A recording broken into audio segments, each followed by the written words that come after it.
कि हमारा उद्धार हो सके, हमारा कल्याण हो सके। क्योंकि देखिए ये जो जीवन मिला है, ये मनुष्य जीवन किस तरह से सार्थक हो जाए, वही प्रयत्न हमें करना चाहिए। अगर हम जीते जी गुरु के शरण नहीं गए, अगर जीते जी हम इस गुरु के महत्व को नहीं समझे, तो मरने के बाद भी हमको यही आना पड़ेगा, इसी अवसर को ढूंढेंगे। मरने के बाद भी चैन मिलने वाला नहीं। क्योंकि देखिए एक इतिहास आता है, आप लोग सुने कि आत्मदेव का। आत्मदेव नाम का एक ब्राह्मण था, ध्यान दीजिएगा। उनके घर में धन दौलत वैभव सब कुछ भरा हुआ था, लेकिन उनके घर में किसी संतान की कमी थी। सब कुछ था लेकिन कोई संतान नहीं थी। अगर गृहस्थी में बाल बच्चे न रहे तो दुनिया उसे ताने मारती, नहीं मारती, उसे जीने नहीं देती चैन से। तो आत्मदेव को भी बहुत ताना मिलता था, तुम्हारे घर में सब कुछ है लेकिन इस धन का क्या करोगे, इसका सुख भोगने वाला कहाँ है। बहुत दुख होता था उसको, रोज रोज के ताने उसे सहन नहीं हुआ। उसने एक दिन सोचा इससे अच्छा तो मर जाना ही ठीक है, ये रोज रोज के ताने सुनने से अच्छा है कि मर जाए वही ठीक है। भगवान इतना सब कुछ दिया लेकिन मेरे घर में एक संतान नहीं दिया। चले जाते हैं मरने के लिए। जब जाते हैं बहुत बड़ा ऊंचा पहाड़ से चढ़ जाते हैं, उसके नीचे खाई होता है पानी। इस जगह पे चला गया, कूद के मरने के लिए तैयार हो गए। लेकिन जैसे ही वहां कूदने ही वाले थे कि एक संत ने आकर उनका हाथ पकड़ लिया और कहे, अरे इतना सुंदर शरीर को नष्ट करने जा रहे हो, क्या बात है। कहने लगे क्या करूंगा जी कर। भगवान सबको सब कुछ देता है, सबको सब कुछ दिया, इतना सब कुछ दिया, मेरे घर में किसी चीज की कमी नहीं, लेकिन मुझे एक संतान नहीं मिला। मेरे घर में कोई बालक नहीं है, कोई बेटा नहीं है। आप बताइए हम मरेंगे तो हमको आग भी देने वाला नहीं है। ध्यान दीजिएगा, बेटा जिसको कहते हैं मरेंगे तो कोई आग भी देने वाला चाहिए। और इस संसार में अगर बेटा ना हो तो भैया इस पिता का पिंडदान कौन करेगा, मेरा उद्धार कैसे होगा। तो संत समझाते हैं कि देखो इस संसार में जीव अपना कल्याण, अपना उद्धार स्वयं करता है, कोई किसी का बेटा या बेटी करता नहीं है। चाहे एक पुत्र हो, 10 पुत्र हो, कितना भी पुत्र हो, उद्धार तो तुमको अपने आप ही करना पड़ेगा। कहीं नहीं समाज में ऐसे होता है, और बेटा नहीं रहा तो मैं मर जाऊंगा, मेरी चिता में आग कौन देगा। ये दुनिया ताने मारते हैं, ठीक है भाई बहुत समझाया, बेटे का क्या करोगे। अरे पिंडदान उसे नहीं कहते, इस शरीर को ही पिंड कहा जाता है। और ये शरीर जो सद्गुरु के शरण में चला जाता है, जो भगवान के चरणों में समर्पित हो जाता है, उसी को पिंडदान कहा जाता है। और जीव अपने आप का पिंडदान स्वयं करके इस संसार से जाना चाहिए। बहुत समझाते हैं लेकिन मानने वाले नहीं। उसे क्या चाहिए, पुत्र चाहिए। जब बहुत जिद करने लगे तो संत जी ने उनका भाग्य देखा, उनके माथे का रेखा देखा, जब भाग्य देखे तो क्या देखते हैं कि 7 जन्म में इसके पुत्र नहीं है। तो कहते हैं अरे आत्मदेव, 1-2 जन्म की बात छोड़ दो, इस जन्म की बात छोड़ो, 7 जन्मों तक तुम्हें पुत्र का सुख प्राप्त नहीं है। तुम क्यों इसके पीछे पड़े हो? भगवान का भजन करो, भक्ति करो, अपना उद्धार स्वयं करो। लेकिन वो मानने वाले नहीं है। जैसे ही उन्होंने 7 जन्म की बात बताई तो आत्मदेव जी समझ गए और तुरंत उनके चरणों पर गिर गए और कहने लगे, संत जी आप मेरे 7 जन्मों को देख रहे हैं, इसका मतलब है कि आप कोई साधारण संत नहीं है। आप मेरे 7 जन्मों को देख रहे हैं और मुझे पता है, मुझे भरोसा है कि जो मेरे 7 जन्मों को देख सकता है वो इसी जन्म में मुझे पुत्र भी दे सकता है। आत्मदेव ने संत के महत्व को समझा। देखिए होशियार भी होना बहुत जरूरी है। कहीं कहीं पर हम तो बेवकूफ बने रहते हैं। भगवान हर जगह हमारी मदद करने के लिए तैयार होते हैं और कुछ ऐसी बातें भी बोल देते हैं, लेकिन हम चूक जाते हैं। लेकिन आत्मदेव ने पकड़ लिया एक बात, तो 7 जन्म छोड़ो, इसी जन्म में पुत्र उन्होंने प्राप्त कर लिया और छोड़ ही नहीं रहे उनके पैर को। मैं जानता हूँ कि आप मुझे पुत्र दे सकते हैं। मैंने संतों की बड़ी महिमा सुनी है। जब नहीं माने संत जी क्या करते हैं, अपने झोली से एक फल निकालते हैं, एक फल निकाल करके उनको देते हैं। कहते हैं आत्मदेव ये फल अपनी पत्नी को खिला देना, देखना अगले ही 9 महीने में तुम्हारे घर में एक सुंदर पुत्र का जन्म होगा। आत्मदेव बड़ा खुश हुआ और वो फल लेकर के वो चले आए अपने घर। लेकिन किसी किसी की पत्नी ऐसी होती है, अगर पति जो भी बोले ठीक उसका उल्टा करती नहीं करती। कुछ लोग पति का बात बिल्कुल मानते ही नहीं है। अब पति तो बड़े खुश होकर के आए कि फल लेकर के मुझे संत ने फल दिया है, आशीर्वाद दिया है, अगर इसको मेरी पत्नी खाएगी तो हमारे घर में बालक का जन्म होगा। बड़े प्रेम से अपनी पत्नी से कहती हैं कि सुनो,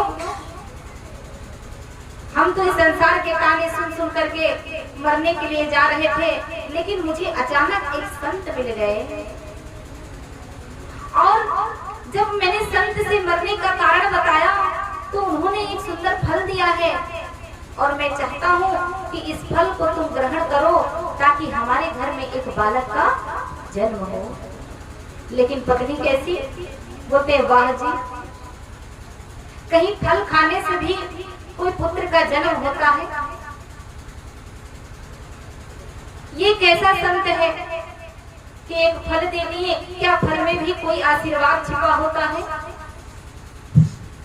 पत्नी को भरोसा नहीं और उसने कह तो दिया, पति से झूठ बोल दी, ठीक है जी मैं खा लूंगी पर नहा धो करके खाऊंगी। पति ने सोचा, बड़ी खुश हो गए, चलो मान तो गई, खा लेगी। लेकिन पत्नी क्या करी, उसने सोचा कि अगर मैं ये फल खा लूंगी तो मैं अपनी बहन के घर नहीं जा पाऊंगी। मैं इतना जो उछल कूद करती हूँ, इधर उधर घर से निकलना भी बंद हो जाएगा, ये सब मैं नहीं कर पाऊंगी, बहुत जतन से रहना पड़ेगा। और भैया इसको कौन खाए, इससे अच्छा इस फल को गाय को दे देती हूँ। गाय बना था, गाय के नाद में उसने उस फल को दे दिया, गैया को खिला दिया। और उधर से जब उनके पति देव जी आते हैं तो पूछते हैं, क्यों जी, मैंने जो फल दिया था वो तुमने खा ली? बोले हाँ मैंने खा लिया। बड़ी खुश हो गए, कहे अब तो हमारे घर में एक बालक का जन्म होगा। बड़े खुश हो गए। लेकिन गैया को खिला दिए और इधर समस्या पैदा हो गई। अपने घर के अपने बहन के यहाँ चली जाती है चुपके से और बहन से राय लेती है। क्या लेती है? कहती है कि एक बहन सुनो, उसके बहन का घर बगल में ही था, कभी कभी ऐसे होते ना, दो बहन बगले में शादी हो जाता है, दोनों का ससुराल वही होता है, तो बहुत आना जाना लगा रहता है। तो चले गए बहन के यहाँ, तो उनकी बहन को बताया ये सारी कहानी। तो बहन बोली कि तुम टेंशन मत लो, मैं गर्भवती हूँ और आज से ठीक 9 महीने के बाद मेरे भी एक पुत्र का जन्म होगा। जो भी होगा वो मैं तुम्हें दे दूंगी, और तुम कहना जब तक बालक ना हो जाए तब तक कह देना मैं अपने बहन के घर रहूंगी, क्योंकि दिक्कत होगा ना। पति सोचा कि भाई कितने दिन के बाद आशीर्वाद मिला है, कोई बात, बहन के यहाँ भेज दिया गया, ठीक है कोई बात नहीं, जाओ।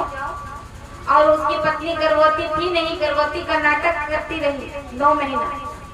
और गर्भवती कौन थी? उनकी बहन।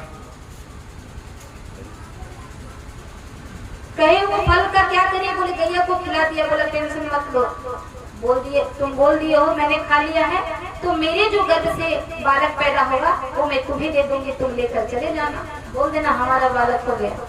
बोला ठीक है, बहुत अच्छा लगा ये उपाय। अब क्या हुआ? ठीक 9 महीने के बाद उसकी बहन को एक लड़का हुआ, उनके घर में पुत्र का जन्म हुआ। और इधर जो फल उन्होंने गैया को खिला दिया, गाय भी गर्भवती हो गई थी और गैये के गर्भ से बालक का जन्म हुआ। मतलब गाय का जन्म नहीं हुआ, बछड़े का जन्म नहीं, मनुष्य का जन्म हुआ गाय के गर्भ से। प्रेम से बोले सतगुरुदेव बाबा सभी महान विभूतियों की जय। क्यों? क्योंकि संत का आशीर्वाद देखिए, साक्षात हमारे इतिहास में ऐसी साक्षी है कि गाय के गर्भ से मनुष्य का जन्म कितना असंभव है। क्या ऐसा हो सकता है? अगर कहीं बोले तो लोग हंसी मजाक ही करेंगे कि नहीं, लेकिन कितना आश्चर्य की बात है। एक संत का आशीर्वाद देखिए, गाय के गर्भ से मनुष्य का जन्म। इधर मनुष्य जब हुआ, केवल उसके जो कान थे, कान वो गाय के जैसे थे। कैसे थे? गाय के जैसे। गाय का कान देखेंगे कि नहीं देखेंगे? गाय का कान के जैसे थे,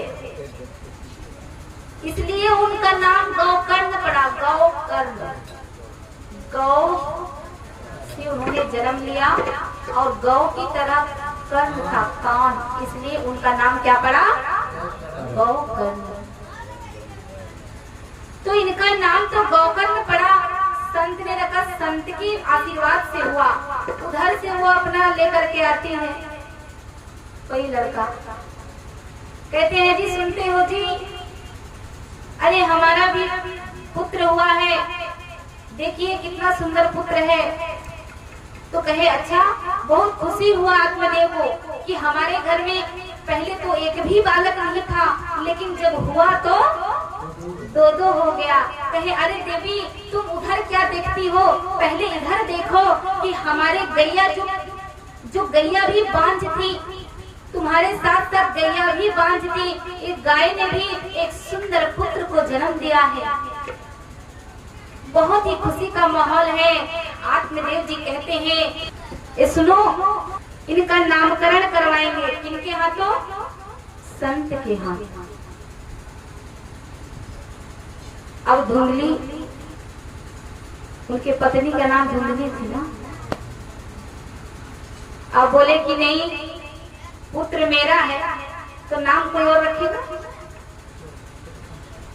भाई जन्म हम दिए, कष्ट हमको हुआ तो नाम भी हम ही रखेंगे। कुछ लोग ऐसे होते हैं, हम उन फलना ढकना से हमको कोई मतलब नहीं है।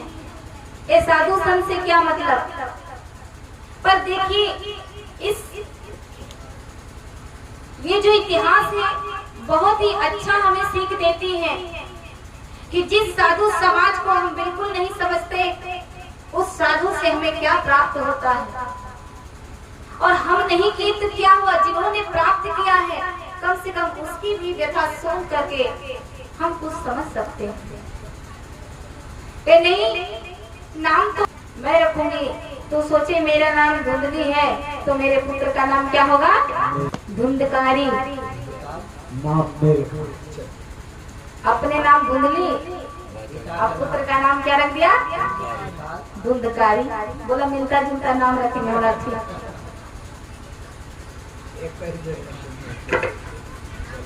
रख दिया, कोई बात नहीं। अब देखिए क्या हुआ। आत्मदेव जी बेटे बेटे कर रहे थे, जब नहीं थे तो दुखी, अब हो गए हैं तो दोगुना दुखी हो गए। कैसे दुखी हुए? क्यों? क्योंकि जो गाय के गर्भ से जन्म लिए थे बालक, वो बहुत बड़े संत हो गए और उन्होंने घर को त्याग करके चले गए भगवान का भजन करने। लेकिन जो धुंधकारी हुआ, ये इतना बड़ा शराबी, जुआड़ी, इतना बिगाड़ी निकल गया ये कि इससे परेशान हो गया। इतना जुआ खेलता था, जुआ में कितना कितना पैसे को हार जाता था। घर में चोरी करने लगा, जब पैसे नहीं मिलते तो घर में, अपने ही घर में डाका डालने लगे, चोरी करने लगे। माँ से पैसा मांगते, माँ नहीं दिया। एक दिन उनकी माँ ने पैसे नहीं दिए तो माँ को बहुत मारे। कौन मारे? धुंधकारी। लो भैया, इतने अच्छे बेटे आ गए। अपनी माँ को मारे और इतना मारे, आत्मदेव ने देखा कि ये कैसा बालक हो गया। अरे इससे अच्छा तो मैं पहले था कि मेरा कोई पुत्र नहीं था। इससे अच्छा तो मैं पहले था कि मेरा कोई पुत्र नहीं था। लेकिन जब से ये आया है नालायक, मेरा जीना हराम कर दिया। शराब में, जुआ में दिन रात रत हो गया। और इतना पर भी नहीं हुआ तो सारी स्त्रियों को पूरे घर में बुलाने लगे। दिन दिन रात भर जुआ खेलता, शराब पीता, स्त्रियां गमन करते, दिन रात एक कर दिया। उसकी माँ परेशान होकर, दुखी होकर, जब पैसे मांगते नहीं देते तो माँ को पिटाई करते। माँ दुखी होकर के, उसकी के घर में कुएं थे, कुएं में कूद करके जान लेती। मर गई उसकी माँ। आत्मदेव सोचने लगे, इस पुत्र से मेरी पत्नी चली गई। मैंने बड़े आस किया था भगवान से, मेरे घर में पुत्र हो, पुत्र हो, पुत्र हो। ये भगवान, आपने पुत्र भी दिया तो कैसा पुत्र दिया? देखिए भगवान दोष लगा रहे हैं, जबकि दोष किसका है? और भगवान ने नहीं दिया। भगवान ने जो पुत्र दिया वो भजन में लग गए। कहाँ लगे? वो तो तेरी बहन ने दिया, वो तो उसकी बहन ने दिया गिफ्ट में, जिससे महाभारत हुआ और जिसके कारण उसकी माँ की जान चली गई। और उसकी जब माँ की जान चली गई तो पिता भी बर्दाश्त नहीं कर पाए उनके ये सारे हरकत देख करके, क्योंकि समाज अब बहुत गंदा बोलने लगा उसे। घर में ढेर सारी स्त्रियों को बुलाने लगा, वेश्यागमन करने लगा। और भाई स्त्रियों को पैसा चाहिए, नहीं मारेंगे पीटेंगे लोग, भाई पैसा चाहिए। अब पैसा कहाँ से लाए? घर का एक एक सामान बेच दिया धुंधकारी ने। बताइए, अगर ऐसा पुत्र आपके घर में हो जाए तो क्या आप सुखी हो जाओगे? नहीं। क्या हो गए? दुखी। इसलिए भगवान जो भी देता है उसी में खुश रहना चाहिए। अगर आपके भाग्य में नहीं लिखा तो जबरदस्ती मत लीजिए। क्यों? क्योंकि परमात्मा वही देते हैं जो हमारे लिए अच्छा होता है। आत्मदेव को देने से पहले बहुत समझाए थे कि नहीं समझाए, लेकिन नहीं माने। मुझे चाहिए चाहिए चाहिए, ठीक है चाहिए, दिया। दिए तो पुत्र जो संत बन गए वो तो मगन हो गए, भगवान का ध्यान भजन कर रहे हैं। इधर धुंधकारी एक दिन ढेर सारी स्त्रियों को अपने घर में बुला लिया। और जब स्त्रियां लोग पैसे मांगने लगे तो उसके पास देने के लिए कुछ भी नहीं था। जब पैसे नहीं दिए तो जितनी भी स्त्रियां थी सब मिल करके गरम गरम कोयला, वो आग जल रहे थे, कोयले को उठाकर उसके मुंह में कोयले डाल डाल करके धुंधकारी को समाप्त कर दिया। क्या किया? मार डाली सारे वैश्या मिलकर के। जब मार दिए तो भैया अकारण मृत्यु क्या बनता है? प्रेत। देखिए ध्यान दीजिएगा मेरे भाई बहन, बहुत ही सुंदर कथा है, इससे हमें कुछ न कुछ सीख लेना चाहिए। जब अकाल मृत्यु हुई तो प्रेत बन गया। क्या बना? प्रेत।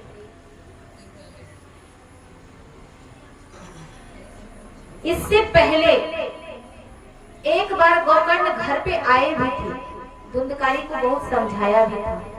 धुंधकारी, तुम्हें ये जीवन जुआ खेलने के लिए नहीं मिला है, शराब पीने के लिए नहीं मिला है, वैश्यागमन करने के लिए नहीं मिला। ये जीवन तुम्हें भगवान का भजन करने के लिए मिला है, तुम भगवान का भजन करो। लेकिन धुंधकारी नहीं सुना, अपने ही काम में रत रह गए। गोकर्ण कहते रह गए, धुंधकारी एक दिन तुम बहुत पछताओगे। और जब मरने के बाद प्रेत बन गया तो भटकने लगा। उनकी जो आत्माएं इधर उधर भटकने लगे। किस चीज की तलाश करने लगे? अरे भाई, प्रेत भी क्या ढूंढते हैं? ये अवसर को ढूंढते हैं जो आपको मिला हुआ है। प्रेम से बोले सतगुरु के भगवान और साचे दरबार। प्रेत जब बन गया तो इधर उधर आत्माएं भटकने लगी कि कैसे मुझे शांति मिलेगा, क्योंकि मरने के बाद भी चैन नहीं मिलता है मेरे भाई बहन। ये आत्मा बहुत भटकते है, शांति चाहते हैं, शांति। जब लोग मर जाते हैं लोग क्या करते हैं? सब लोग प्रार्थना करते हैं कि भगवान ईश्वर उनकी आत्मा को शांति क्या दे? शांति।